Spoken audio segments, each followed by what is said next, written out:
আমরা আজকে সিদ্ধান্ত নিলাম কালকে 12টার সময় অভিষেক বন্দ্যোপাধ্যায় যে অল ইন্ডিয়া মতো মহাসংঘে চিঠি লিখেছে সেটাকে সম্মান জানিয়ে আমরা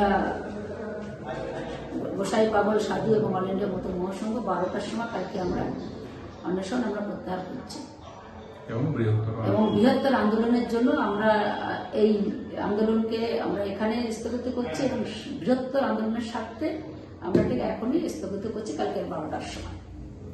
পরবর্তীতে আমরা বৃহত্তর আন্দোলনে যাব, এইভাবে ছেড়ে দেওয়া হবে না। মা যেমন বললেন সেটাকে ধরেই আগামী দিনে মতুয়াদের এই আন্দোলন কলকাতা এবং দিল্লির রাজপথে পৌঁছাবে।